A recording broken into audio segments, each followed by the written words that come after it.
Hello ten. तो आज का हमारा टॉपिक है क्वाड्रेटिक इक्वेशन चैप्टर जो है तुम्हारे 10th में आ रहा है। तो उसके फाइनल एग्जाम में ये सबसे बेस्ट और सबसे इम्पोर्टेंट क्वेश्चन है जो आपके 5 मार्कर का आने वाला है। Concept of up stream and down stream. देखो इसमें मैक्सिमम दो क्वेश्चन मैक्सिमम तुमको पूछेगा। तो इसका कॉन्सेप्ट क्या है पहले ये समझ लेते हैं, उसके बाद हम लोग कुछ एनसीईआरटी के इंपॉर्टेंट क्वेश्चन को देखेंगे जो up stream and down stream के बेस पर पूछा जाने वाला है आपके फाइनल एग्जाम में 21 मार्च को। ओके, तो देखो अप स्ट्रीम और डाउन स्ट्रीम ये दो केस है।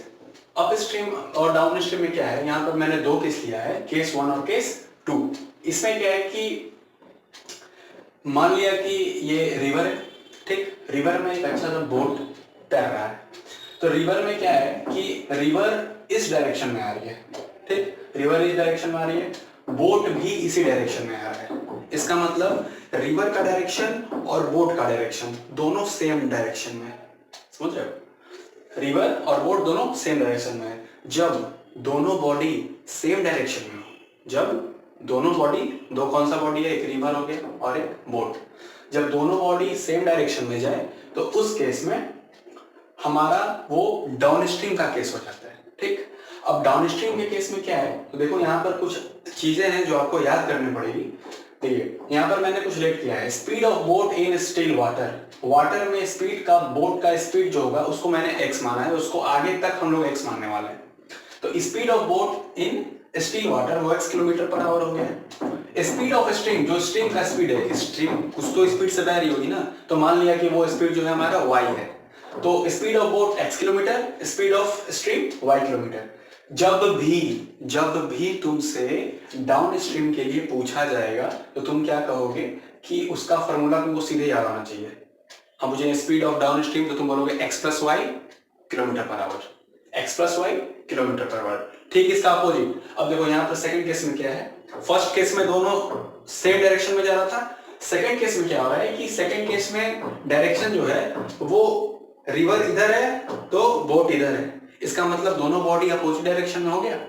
अब जब दोनों बॉडी अपोजिट डायरेक्शन में होगा तो क्या करेंगे, वो तो मैंने माना ही है y, किसको, स्पीड ऑफ रिवर, और बोट का स्पीड को हमने क्या माना है x। तो अब इसका डायरेक्शन इधर है तो रिवर का डायरेक्शन इधर है, रिवर उल्टा, दोनों बॉडी आपस में एंटी हो गया, ठीक है। इस केस में क्या होगा, इस केस में हम लोग इसको अप स्ट्रीम का केस बोलेंगे। अब इस अप स्ट्रीम के केस में क्या होगा कि जो हमारा फॉर्मूला आता था डाउन स्ट्रीम में x प्लस वाई, ठीक, वो अप स्ट्रीम में नेगेटिव हो जाएगा। क्यों, क्योंकि बॉडी अपोजिट हो जा रहा है। तो अप स्ट्रीम के केस में हम लोग बोलेंगे x minus Y kilometre per hour. देखो यहाँ पर concept of up stream and down stream में दो इंपॉर्टेंट केस था, डाउन और अप स्ट्रीम का। स्पीड डाउन स्ट्रीम का फॉर्मूला हो गया, ये अप स्ट्रीम का फॉर्मूला हो गया। इसके साथ तुमको दो और इंपॉर्टेंट फॉर्मूला है जो इजी है, क्लास 8 से तुम पढ़ते आ रहे हो, हमको तो बचपन से पढ़ते आ रहे हो। स्पीड और टाइम का फॉर्मूला, स्पीड टाइम डिस्टेंस, तीन चीज का रिलेशन होता है। तो स्पीड इक्वल टू, जब आपसे इसमें दो चीज पूछेगा, डिस्टेंस नहीं पूछने वाला है, दो क्या पूछेगा, पहला स्पीड, दूसरा टाइम। जब स्पीड पूछेगा तो तुम डिस्टेंस बाय टाइम लगाओगे, जब टाइम पूछेगा तुम डिस्टेंस बाय स्पीड लगाओगे। ये दो लास्ट में यूज होने वाला है कॉन्सेप्चुअल, ठीक है। तो ये तुम्हारा टोटल कॉन्सेप्ट है डाउन स्ट्रीम का और अप स्ट्रीम का। अब हम लोग एनसीईआरटी का कुछ इंपॉर्टेंट क्वेश्चन देखेंगे, ठीक। तो हमारा एक क्वेश्चन है, क्वेश्चन ये है कि ये एनसीईआरटी का बहुत फेमस क्वेश्चन है और मेरे तरफ से इसको वीवीआई में डाल दूं। वीवीआई का मतलब ये कि ये आ सकता है, इसके बेसिस पे भी आ सकता है, बस थोड़ा सा ये डिजिट चेंज हो सकता है, ठीक है। ये क्वेश्चन क्या कह रहा है कि a boat goes 30 kilometre up stream and 44 kilometre down stream in 10 hour. ध्यान से समझना, जब भी ये क्वेश्चन पूछेगा ना, जब भी तुमसे स्पीड पूछेगा और क्या पूछेगा, टाइम पूछेगा। इसमें देखो क्या है कि बोट जो है 30 किलोमीटर अप स्ट्रीम जाता है एंड 44 किलोमीटर डाउन स्ट्रीम जाता है। यहाँ पे दो डिस्टेंस का बात हो रहा है, इतने दूर भी डिस्टेंस का बात हो रहा है और ये भी डिस्टेंस का बात हो रहा है, ठीक। तो बोट जो है 30 किलोमीटर अप स्ट्रीम जाता है और 44 किलोमीटर डाउन स्ट्रीम जाता है। तो कुछ समय लगता होगा ना, कितने समय में करता है, तो कहा है कि 10 घंटा लग जा रहा है इसको अप स्ट्रीम जाने में और डाउन स्ट्रीम जाने में। इन 13 आवर, अब देखो कंडीशन नंबर 2 आ रहा है यहाँ पर, इन 13 आवर मतलब 13 घंटा लग रहा है। कब लग रहा है 13 घंटा, जब 40 किलोमीटर अप स्ट्रीम जा रहा है, अप स्ट्रीम का मतलब कि जब रिवर और बोट अपोजिट हो, कुछ ऐसे, है ना, रिवर बोट, है ना, this is called up stream. और अप स्ट्रीम में क्या आएगा सब आगे पूछेंगे अभी हम। तो 13 किलोमीटर क्या हो रहा है, अप स्ट्रीम जा रहा है 40 किलोमीटर, और 13 घंटे में 55 किलोमीटर डाउन स्ट्रीम जा रहा है, ये भी 13 घंटे में हो जा रहा है। तो अब इसमें क्वेश्चन क्या पूछ रहा है कि डिटरमाइन, बताइए स्पीड ऑफ स्ट्रीम, ठीक, और दूसरा speed of boat in still water. अब हम कैसे इसको बताएंगे, कैसे सॉल्व करेंगे, बहुत ही इजी ट्रिक है, बहुत ही आसान कॉन्सेप्ट है। अभी हम कुछ देर पहले तुमको कॉन्सेप्ट बता दिए, बस तुमको ये याद रखना है कि डाउन स्ट्रीम होगा तो x plus Y kilometre per hour, up stream होगा x minus Y kilometre per hour, इतना याद रखना है। और एक डिस्टेंस का फॉर्मूला, टाइम का फॉर्मूला, स्पीड का फॉर्मूला, बस काम खत्म।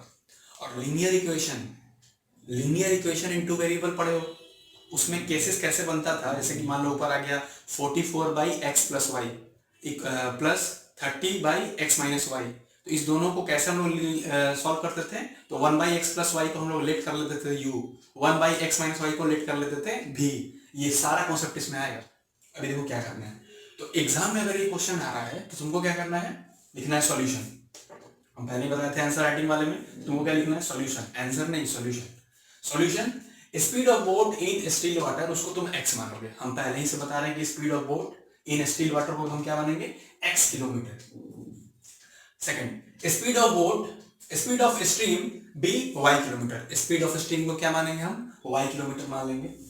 उसके बाद क्या है, अप स्ट्रीम, तो देखो यहाँ पर आ गया ना, केस ऑफ अप स्ट्रीम में x minus Y, down stream में x प्लस वाई। क्लियर। अब यहाँ पर देखो ध्यान से देखना क्या हो रहा है, पहला क्या था 30 किलोमीटर क्या अप स्ट्रीम की डाउन स्ट्रीम, तो अप स्ट्रीम सर, ठीक। दूसरा में 44 किलोमीटर डाउन स्ट्रीम, तो देखो क्या करोगे, दोनों में तुमको टाइम निकालना है, ठीक है ना। टाइम क्या दिया है, 10 आवर दिया हुआ है, तो तुमको क्या करना है यहाँ पर t1 equal to 30 by X minus Y. Sir यहाँ पर x माइनस वाई क्यों आ गया, यहाँ पर x माइनस वाई क्यों आ गया, तो x माइनस वाई बटा इसलिए आया क्योंकि जरूर अप स्ट्रीम बोल रहा होगा, अप स्ट्रीम बोला है ना, 30 के साथ क्या लगा हुआ है अप स्ट्रीम, तो तुम 30 के नीचे x माइनस वाई लिखोगे। अब देखो 44 के नीचे x प्लस वाई लिखा है ना, तो देखो पक्का वो डाउन स्ट्रीम होगा, 44 के साथ डाउन स्ट्रीम, जिसके साथ अप स्ट्रीम, इसके साथ डाउन स्ट्रीम, उसके साथ x minus Y, x plus Y लगा है। ओके, अब देखो क्या करना है, ये जो दोनों सेटअप किए, ये तुम्हारा ऐड करने पे 10 के बराबर आना चाहिए। 10 के क्यों बराबर आना चाहिए, क्योंकि 10 आवर दिया हुआ है, समझ रहे हो। तो यहाँ पर हम क्या किए, पहला 30 by X minus Y plus 44 by X plus Y equal to किसके बराबर है, 10 के बराबर है। ये तुम्हारा पहला इक्वेशन हुआ, समझ रहे हो। अब तुम लोग दूसरा इक्वेशन मेरे साथ निकालो, देखो थोड़ा सा यहाँ पे बनाते हैं।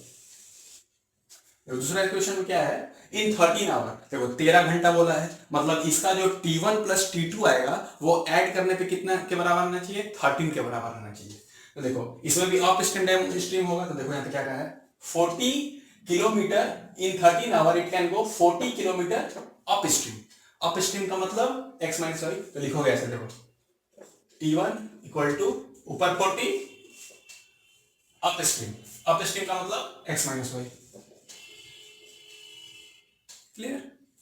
दूसरा T2, ये पक्का डाउन स्ट्रीम वाला होगा, अप डाउन तो दोनों देना है, तो देखो 55 किलोमीटर डाउन स्ट्रीम, तो यहाँ पे क्या लिख देंगे 55 x प्लस वाई, दो यहाँ पे भी मिल गया। अब इन दोनों को ऐड करना है, और वो ऐड करके किसके बराबर होगा, 13 के बराबर होगा। तो कर दो यहाँ पर 40 by X minus Y plus 55 by X plus Y equal to 13। ये कौन सा इक्वेशन, इक्वेशन नंबर 2, ठीक है। अब हमारा फाइनल कॉन्सेप्ट क्या है कि सर इक्वेशन 1 और इक्वेशन 2 को ऐड कर दीजिए। हमें x और y का वैल्यू चाहिए ना, तो इसको ऐड कैसे करेंगे, इसको ऐड देखो कैसे करेंगे। अब हम देखेंगे, ये पहला इक्वेशन हमारा क्या है, equation 30 by X plus Y, sorry minus plus 44 by X plus Y equal to 10।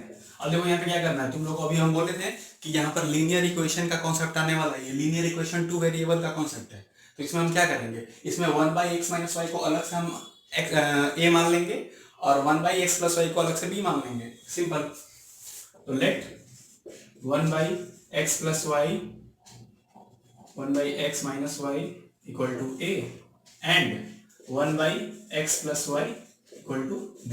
अब इसको क्या लिखोगे, 30 ये पार्ट क्या हो गया, a हो गया, a प्लस 44 ये पार्ट क्या हो गया, ये वाला पार्ट b हो गया। ये किसके बराबर है, 10 के बराबर है। समझ में आया? ये वाला चीज हम डायरेक्ट कर दे रहे हैं। ये 40 है तो 40 के साथ ये पूरा पार्ट क्या हो गया, a हो गया, क्योंकि ये 1/x - y है ना।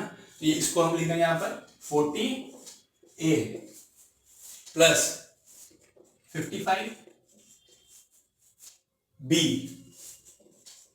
इक्वल टू किसके बराबर, 13 के बराबर। ये तुमको इक्वेशन 3 और ये इक्वेशन 4 मिल गया।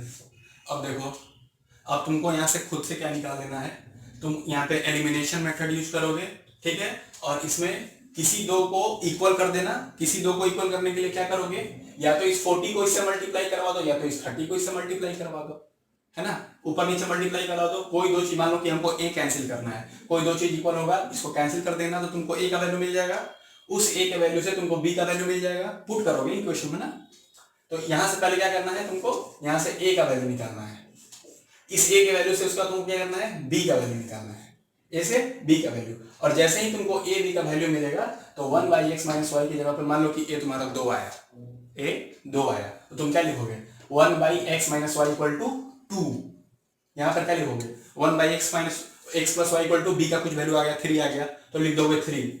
अब इन दोनों को क्या करोगे, क्रॉस मल्टीप्लाई, और x y कट जाएगा, x का वैल्यू आ जाएगा, y का वैल्यू आ जाएगा, ठीक। उसके बाद लास्ट में इसमें पुट कर देना, तो अप स्ट्रीम का स्पीड और डाउन स्ट्रीम का स्पीड आ जाएगा। तो आज का हमारा सेशन इसी पे था कि concept of up stream and down stream. हमको पूरा बिलीव है कि तुम लोगों को समझ में आया होगा और तुम लोग अच्छे से करोगे। ये सबसे इंपॉर्टेंट क्वेश्चन था और ये तुम्हारे 10th का सबसे टॉप क्वेश्चन था अप स्ट्रीम और डाउन स्ट्रीम के लिए। तो best of luck for quadratic equation as well as for 21 March. अभी मैथ का बहुत सारा कॉन्सेप्ट आने वाला है, तो बने रहो हमारे चैनल पे। Hello 10th।